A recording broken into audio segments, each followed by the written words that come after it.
नमस्ते दोस्तों, स्वागत है आपका अपने लाइफ अनलिमिटेड मोटिवेशन चैनल में। ज्यादा सीधे मत बनो, सीधे पेड़ जल्दी काट लिए जाते हैं। आज की कहानी के माध्यम से आपको कुछ ऐसे तरीके पता चलेंगे जिनसे आप धोखा खाने से खुद को बचा सकते हैं। भावनात्मक रूप से कमजोर आदमी का लोग हमेशा फायदा उठाते रहते हैं। हम सब ने देखा होगा अपने आसपास जो भी इंसान नर्म दिल का होता है, यानी कि भावनात्मक रूप से करुणावान होता है, वह अपनी करुणा से बस दूसरों की सहायता तो कर देता है, लेकिन बदले में उसे हमेशा धोखा ही मिलता है। तो क्या एक इंसान को भावनात्मक नहीं होना चाहिए? क्या उसे दूसरों पर भरोसा नहीं करना चाहिए, दूसरों की सहायता नहीं करनी चाहिए? क्या करुणावान और संवेदनशील होना गुनाह है, कोई गलती है? पाया तो ये जाता है कि कोई संवेदनशील आदमी दिल का अच्छा होता है, दूसरों की सहायता करता है, दूसरों का ख्याल रखता है, दूसरों से प्रेम करता है। प्रेम भी तो एक संवेदना ही है, वह भी तो एक भावना का रूप है। तो क्या प्रेम करना भी गलत हो जाता है? और ये तो आप सबको पता होगा कि प्रेम तो आध्यात्मिक साधना का एक बहुत महत्वपूर्ण कदम है। तो किस प्रकार एक इंसान समाज में संवेदनशील, करुणावान और दयालु यानी कि एक अच्छा आदमी बनकर रह सकता है, ताकि लोग उसका फायदा भी ना उठा पाए और वह अपने मन की अच्छाई, अपने मन की कोमलता, करुणा सब कुछ बरकरार भी रख सके। एक बार एक युवा लड़का जंगल के पेड़ों पर मुक्के मार रहा था। वह बड़े जोर जोर से मुक्के मार रहा था। वह अपने मन का गुस्सा निकालने की कोशिश कर रहा था। शायद उसको किसी ने धोखा दिया था, या फिर उसके साथ बहुत बुरा हुआ था, जिससे वह बहुत ज्यादा परेशान था। उसे कहीं भी शांति नहीं मिल रही थी। वह लगातार उस पेड़ पर मुक्का मार रहा था, जिससे उसकी उंगलियां लहूलुहान हो चुकी थी। उसी जंगल में एक शीतल पानी का झरना था। वहां पर एक भिक्षु रोज संध्या समय स्नान करने आया करते थे। यह उनका नित्य का नियम था। आज जब वह भिक्षु इस रास्ते से स्नान करने के लिए उस जंगल में आया, तो उसने उस लड़के की हालत देखी। वह जोर जोर से चीख रहा था, रो रहा था और लगातार मुक्के मारे जा रहा था। उस लड़के के आसपास कोई मौजूद नहीं था। इससे उस भिक्षु को उस युवक की चिंता होने लगी। उसने सोचा कि कहीं मैं इसे ऐसे ही छोड़ दूं और कहीं ये आत्महत्या कर ले। तो ऐसे विचार आने के बाद भी वह कुछ नहीं बोला और लगातार उस युवक की तरफ देखे जा रहा था। भिक्षु एकदम चुपचाप खड़ा हुआ था। उसने युवक से कुछ नहीं बोला, कुछ नहीं कहा, बस वह उसको लगातार देखता रहा। कुछ देर तक तो उस युवक ने उस भिक्षु को नजरअंदाज किया, लेकिन कुछ देर बाद उसे अजीब सा लगने लगा। उसने सोचा, ना तो यह मुझे रोक रहा है और ना ही कुछ कह रहा है, ये तो बस मुझे देखे जा रहा है। इसका क्या मतलब है? बड़ा अजीब आदमी है। ऐसे ही विचार उस लड़के के मन में उठने लगे थे। जब कुछ देर बाद भी वह भिक्षु कुछ नहीं बोला, तो लड़के ने अचानक से उससे पूछा कि महाशय, आप अपने रास्ते क्यों नहीं चले जाते? आपको क्या मतलब, आप खड़े हुए मुझे देख क्यों रहे हैं? भिक्षु ने बड़े शांत स्वर में कहा कि मैं तुम्हें रोक नहीं रहा हूँ, तुमसे कुछ कह नहीं रहा हूँ, तो मुझसे तुम्हें क्या परेशानी है? मेरे ही तरह है ये पेड़ पौधे, ये पक्षी, यह सब तुम्हें तो देख ही रहे हैं। जब इनसे तुम्हें कोई परेशानी नहीं है, तो मुझसे क्यों परेशानी है? ये सुनकर और लड़का जोर से चीख कर बोला, मुझे सबसे परेशानी है, मैं सबसे नफरत करता हूँ। यहाँ पर सब धोखेबाज, गद्दार होते हैं, कोई किसी का नहीं होता इस दुनिया में। और इस तरह बोलते बोलते वह फूट फूट कर रोने लगा और रोए जा रहा था, और भिक्षु उसे देखे जा रहा था।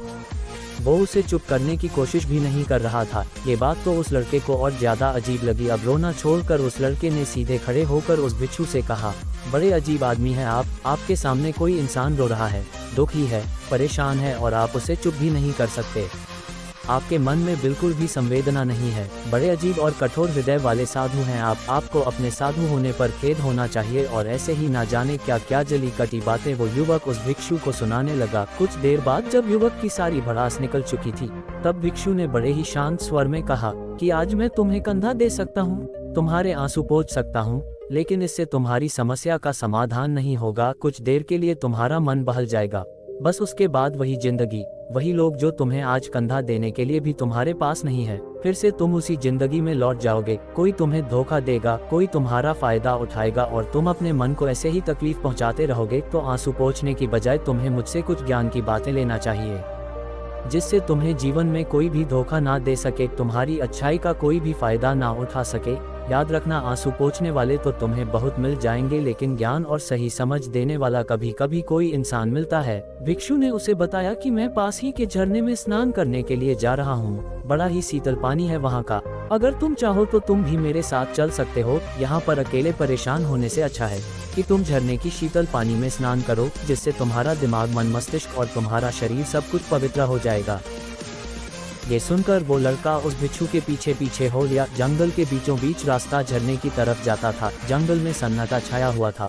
उनके पैरों तले सूखे पत्तों की चरमराने की आवाज पूरे जंगल में गूंज रही थी। आज पूर्णिमा की रात थी और आसमान में चांद अपनी उजली रोशनी उस जंगल में फेंक रहा था। उस रोशनी में दोनों उस झरने की तरफ बढ़ते चले जा रहे थे। रास्ते में चलते चलते उस युवक ने उस भिक्षु से कहा कि महात्मन, आपकी जिंदगी मस्त है, आपको किसी चीज की कोई परेशानी नहीं है। आपको पता है कि दुनिया में कैसे कैसे लोग बसते हैं, कितने धोखेबाज, कितने मक्कार, और सबसे बड़ी बात, अपने लोग ही धोखा देते हैं जिनसे हम प्रेम करते हैं, जिनको हम अपना मानते हैं। जब उन्हीं से धोखा मिलता है तो कैसा महसूस होता है। कभी कभी तो ऐसे लगता है कि भोले और दयालु लोगों के लिए ये दुनिया नहीं बनी है, ये धोखेबाजों के लिए है, मक्कारों के लिए है। वही यहाँ पर फलते फूलते हैं, वही आनंद से जीते हैं, और हमारे जैसे लोग जो दूसरों की सहायता करते हैं, दूसरों को अपना मानते हैं, वह हमेशा जीवन भर दुख में रहते हैं। यही जीवन की सत्यता है और यही संसार है जिसमें हमें रोज घुट घुट कर मरना पड़ता है। आपने सही किया, ऐसे जिंदगी को त्याग दिया, पीछे छोड़ दिया, अब बस अपने में मस्त, किसी से कोई परेशानी नहीं है, किसी की कोई चिंता नहीं है। मैं भी सोचता हूँ कि मैं भी संन्यास ले लूँ, छोड़ दो इस दुनिया को। ये सुनकर उस भिक्षु ने कहा कि तुम्हें क्या लगता है, सन्यासी जीवन बहुत आसान होता है। भिक्षु ने बड़े शांत स्वर में कहा कि तुम्हें तो 2 वक्त की रोटी तो शांति से मिल जाती है, हमें तो कभी कभी वह भी नसीब नहीं होती। अगर भिक्षु मिल जाती है तो हम खा लेते हैं, वरना हमें तो भूखा ही सोना पड़ता है। यही सन्यासी जीवन है, हमें हमेशा नीचे सोना पड़ता है, सिर्फ एक लंगोट में रहना पड़ता है, चाहे कैसा भी मौसम क्यों ना हो।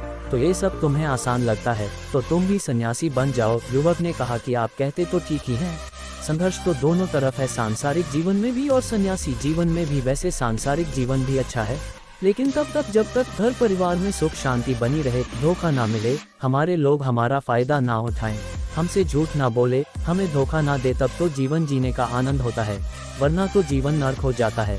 भिक्षु ने कहा, देखो, संन्यास अपने मन से लिया जाता है। जब हमारा मन कहता है कि हमें संन्यास के मार्ग पर सफलता हासिल करनी है, आगे बढ़ना है, तो ही सन्यासी जीवन सफल हो पाता है।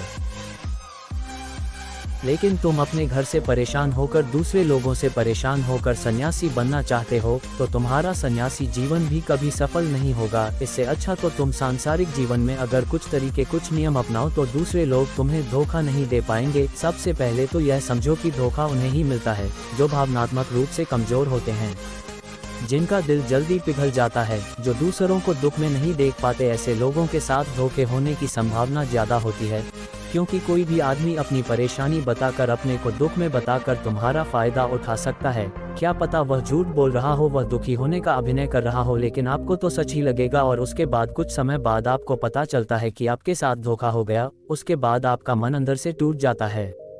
इसीलिए सबसे पहले बात ध्यान रखना कि किसी भी व्यक्ति को यह एहसास मत होने दो कि तुम भावनात्मक रूप से कमजोर हो, अंदर से तुम्हारा दिल नर्म है। अगर उन्हें ये कमजोरी आपकी पता चल गई तो वह कोई ना कोई जाल रच कर आपका फायदा उठाने की जरूर कोशिश करेंगे। चाहे आप अंदर से संवेदनशील हो, दूसरों की मदद करने वाले हो, लेकिन किसी को एहसास मत होने दो। ऊपर से कठोर बने रहो, जब लोगों को लगेगा कि इसे कुछ बोलने का फायदा ही नहीं है, यह आदमी कठोर है, नहीं पिघलेगा, तो खुद ब खुद वो लोग जो झूठे हैं, जो मक्कार हैं, वो आपके पास आएंगे ही नहीं। वो उन्हें चुनेंगे जो उनके आसान शिकार होंगे। दूसरी बात समझने की यह होती है कि हम बहुत जल्दी दूसरों पर विश्वास कर लेते हैं और हमारी जल्दी विश्वास करने की आदत ही हमें हानि पहुंचाती है। 2 दिन तुम्हें किसी से मिले हुए नहीं होते हैं और तुम एक दूसरे के हो जाते हो, एक दूसरे पर पूरा भरोसा करने लग जाते हो, और यह भरोसा तीसरे दिन टूट भी जाता है और फिर तुम्हें धोखा मिलता है और फिर तुम परेशान होते हो। इसीलिए समय दो। किसी भी चीज को, किसी भी रिश्ते को आगे बढ़ाने के लिए समय की जरूरत होती है।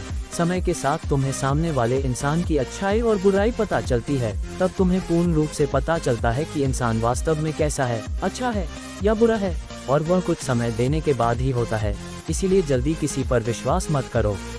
अगली पहचान या अगला तरीका समझने के लिए तुम्हें ऐसे लोगों को समझना होगा जो दूसरों की चापलूसी करते रहते हैं। कुछ लोगों की आदत होती है चापलूसी करने की। आपके सामने आपकी बढ़ाई करेंगे, आपके बारे में अच्छा बोलेंगे और आपको लगेगा कि यह इंसान कितने अच्छे हैं, मेरे से कितना प्यार करते हैं, लेकिन वास्तव में उनकी वह चापलूसी एक जाल होती है ताकि वह आपका दिल जीत सके। और उनको चापलूसी करने का मौका तभी मिलता है जब आप दिखावा करते हैं। अगर आप उनकी चापलूसी से प्रभावित ही नहीं होंगे तो कुछ समय बाद वो चापलूसी करना बंद कर देंगे।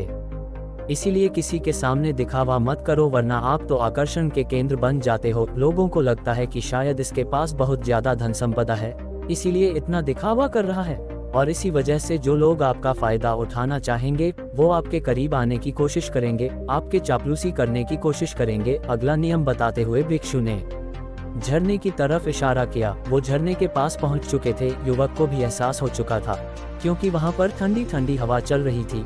ढलान की तरफ जाते हुए भिक्षु ने कहा कि सांसारिक जीवन में एक बात समझने की यह होती है कि हम जिसकी सहायता कर रहे हैं, चाहे किसी भी रूप में, धन से, शारीरिक रूप से या जिस भी अवस्था में हम किसी की सहायता कर रहे हैं, तो हमें ये ख्याल रखना चाहिए कि सामने वाला वापस कभी भविष्य में हमारी सहायता करने योग्य है कि नहीं है।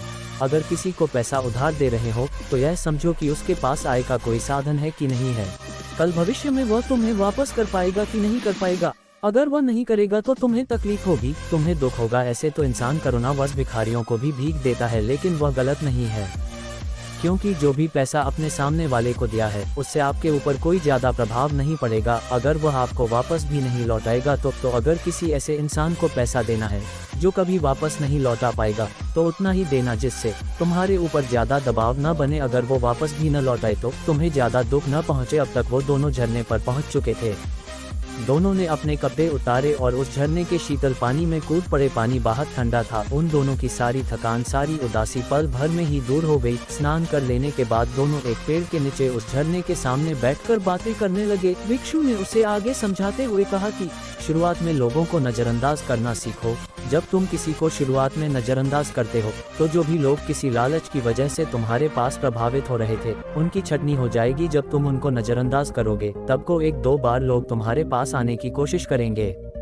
उसके बाद वो तुमसे दूरियां बना लेंगे और जो आदमी तुम्हारी इंसानियत, तुम्हारी अच्छाई देखकर तुम्हारे पास आएगा वो नजरअंदाज करने के बावजूद भी तुम्हारे करीब ही बना रहेगा। और यही तो एक सच्चे इंसान की पहचान होती है। जो हमारे अपने होते हैं उनसे हम लड़ भी लेते हैं, झगड़ भी लेते हैं, उसके बावजूद भी वो हमारी बातों का बुरा नहीं मानते हैं। चाहे थोड़े समय के लिए वह हमसे नाराज रहे, लेकिन कुछ समय बाद फिर से हम एक हो जाते हैं।